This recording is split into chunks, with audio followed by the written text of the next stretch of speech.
नमस्कार। इस वीडियो में आपका स्वागत है। दोस्तों, आप जो ये पौधा देख रहे हैं ये है टेबल ग्राफ्ट इसी वर्ष की। अभी पीछे ये फरवरी में यहाँ ग्राफ्ट हुई है और ये टेबल ग्राफ्ट है। इसके लिए हमने रूट स्टॉक लिया है जिनेवा 202 और ये अपनी नर्सरी का खुद ही हमने ये रूट स्टॉक तैयार किया। और इस पर जो ये ग्राफ्ट लगी है ये है टीरेक्स गाला की। इतना बढ़िया परफॉर्मेंस ने कर दिया है। आज है 18 अप्रैल 2025 और आज इसकी हम प्लास्टिक खोल रहे हैं। इतना बढ़िया परफॉर्म इसने कैसे किया आप देखिए। ये जो ब्लॉक है इसको हमने जेसीबी से इस बारी पलटा, नया ब्लॉक बनाया। इसकी मिट्टी बिल्कुल एकदम उलट पलट करी और फिर उसके बावजूद भी इसने इतना अच्छा परफॉर्म किया है। इसके पीछे क्या राज है दोस्तों? जहाँ से भी आप रूट स्टॉक लेते हैं, रूट स्टॉक में जो शुरू के 40 दिन की ग्रोथ होती है वो उसकी पिछले वर्ष की स्टोर किया हुआ एनर्जी अपने पास होता है। ये स्टोर करता है जहाँ से जड़ों और ऊपर तने का जंक्शन होता है, उस पॉइंट पर ही ये सारी एनर्जी पिछले वर्ष स्टोर करके रखता है। नर्सरी मैन ने इस पौधे को क्या क्या न्यूट्रिएंट दिए हैं पोस्ट हार्वेस्टमेंट में, तो ये सारे न्यूट्रिएंट ये अपने पास जमा करके रखता है। तभी यदि आपके पास ऐसा रूट स्टॉक होता है जिसमें पोस्ट हार्वेस्ट मैनेजमेंट अच्छे से हो रखा है तो ही इस तरह की परफॉर्मेंस रूट स्टॉक कर पाता है। अब जो यहाँ से आगे का प्रोसेस है ये अब डिपेंड करता है कि जिस जगह जिस ज़मीन पर आपने इस पौधे को लगा रखा है तो वहाँ पर कैसी प्रैक्टिसेस आप करते हैं। अभी तक इसकी जो परफॉर्मेंस है वो ये आप देख पा रहे हैं। इसके बाद अब ये यहाँ से न्यूट्रिएंट लेना शुरू करेगा। जब इसके पत्ते कार्बोहाइड्रेट बनाएंगे और उसकी सप्लाई नीचे फ्लोएम परत के ज़रिए ज़मीन तक पहुँचेगी, माइक्रोब्स तक पहुँचेगी, फिर वहाँ से सप्लाई आएंगी। दोस्तों, कोई भी नया पौधा होता है उसको बढ़वार के लिए, उसको ग्रो करने के लिए नाइट्रोजन की सख्त ज़रूरत होती है। तो नेचुरल फार्मिंग में हम नाइट्रोजन इसको कैसे अवेलेबल करवाते हैं, तो हमने इसके लिए यहाँ पर ये राजमा की इसमें जो दालें लगा रखी है। अब इसके बाद का इंतज़ाम इसके लिए, ये दालें एटमॉस्फेयर से नाइट्रोजन को संग्रहित करती है और जड़ों में डिपॉजिट करती है। और यहाँ से आगे का प्रोसेस ये अब अपने लिए जो नाइट्रोजन का इंतज़ाम है ये दालों से करेगा। और हमने इसके लिए क्या यहाँ पर अच्छे से आच्छादन किया है और इसमें हमने डाला हुआ घन जीवामृत जिसमें माइक्रोब्स जाते हैं। आप भी यदि नई मिट्टी में नया ब्लॉक बनाए, जेसीबी से उलट पुलट करे, तो इससे क्या होता है कि जो माइक्रोब्स के बनाए हुए घर होते हैं, जो सॉइल सरफेस की उपजाऊ मिट्टी होती है वो नीचे चली जाती है और इस तरह से यहाँ पर ये नई मिट्टी ऊपर आ जाती है तो काफ़ी गड़बड़ हो जाती है। तो आपको शुरू के टाइम में पौधे को जीवामृत तो अभी आप नहीं बना पाएंगे, लेकिन आप घन अमृत बना करके रखिएगा। घन अमृत को इस प्लांटेशन के साथ ही आप इसको देने वाले हैं।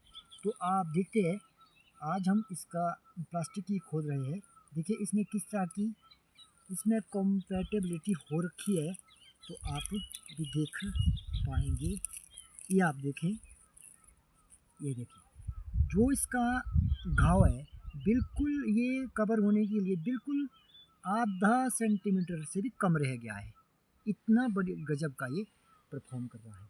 दोस्तों, आप देख पा रहे होंगे कि इसमें ये दो शूट हमने रखे हैं। इसके लिए क्यों रखे हैं दोस्तों? जो एक लेटेस्ट टेक्निक चली है SOS, सतोली ऑर्चर्ड सिस्टम, उसके लिए हमने इस नई टेक्निक के लिए इस तरह के इसमें दो शूट रखे हैं। इससे क्या होगा कि इसको हम दोनों शूट को यूज़ करने वाले हैं, इसमें हम SOS सिस्टम तैयार करेंगे। वैसे हमने पूरे इसके नए ब्लॉक में SOS सिस्टम से ही ऑर्चर लगाया है जो कि हाईली प्रोडक्शन देने में विख्यात है, पॉपुलर है।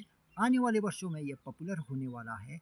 तो ये हमारा पहला ही कदम है, पहला ही चांस है। ये मैं मानता हूँ कि अपने निरुआ चौपाल का ये पहला ऑर्चर्ड है SOS सिस्टम का। तो इसमें बाहर के देशों में, बाहर की कंट्रियों ने इसमें काफ़ी ज़्यादा प्रोडक्शन इस पर ली है। इस पर जो प्रोडक्शन है वो प्रति हेक्टेयर लगभग 70 से 80 मीट्रिक टन इस पर प्रोडक्शन आ सकती है, केवल मात्र SOS सिस्टम के ऑर्चर्ड पर। तो इसके लिए हम नेचुरल फार्मिंग में ही हमने लगाया है, तो हम इस तरह नाइट्रोजन का इंतज़ाम इसके लिए करते हैं। और भी इसमें मल्चिंग का, आच्छादन का बिल्कुल बराबर इसमें आच्छादन इसमें अभी भी ये देखिए आप, इतना सारा हमने सब कुछ डाला है इसमें। ये सारा डिकम्पोज होगा, उसके बाद फिर दोबारा से जो इसका भी जो क्रॉप रेजिड्यू आएगा वो भी इसको रिटर्न में मिलने वाला है। और आगे जब बरसातें शुरू होगी, जब सूरज देवता दक्षिणायन में जाएंगे, तब हम इसके लिए जीवामृत बनाएंगे। और जीवामृत का सही टाइम वही है। मैं देखता हूँ अन्य बागवान जनवरी, दिसंबर, मार्च में भी जीवामृत बनाते। दोस्तों इस वक्त तो जीवामृत बनता ही नहीं है, क्योंकि टेम्परेचर बहुत डाउन जा रहा होता है। जीवामृत बनने में लगभग 15-20 दिन लग जाएंगे, वो फिर अच्छे से नहीं बनता है। जीवामृत बनाने का सही टाइम है जब सूरज देवता दक्षिणायन में जाते हैं, तब आप जीवामृत बनाइएगा और थोक में मिट्टी को पिलाइएगा। इसी दौरान भूमि में भरपूर नमी भी होती है और माइक्रोब्स के बढ़ने का टाइम भी यही होता है, क्योंकि ये प्रकृति का नियम है।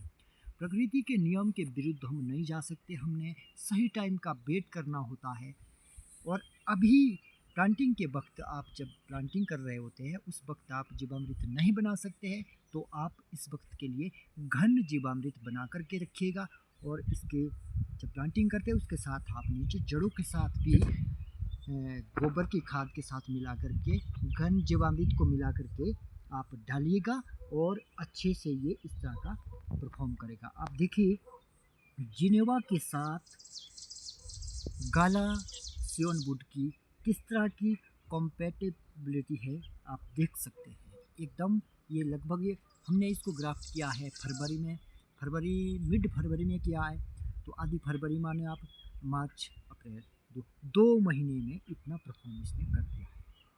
दोस्तों ये संभव है केवल नेचुरल फार्मिंग में, ये संभव है प्राकृतिक खेती में। प्राकृतिक खेती आपका धैर्य का टेस्ट लेती है, आपका विश्वास किस प्रकार, कितने हद तक विश्वास है इस धरती माता पर, प्रकृति माता पर, उसके ही तहत आपको रिजल्ट मिलते हैं। तो इस वीडियो में इतना ही। नमस्कार, जय हिंद, जय भारत।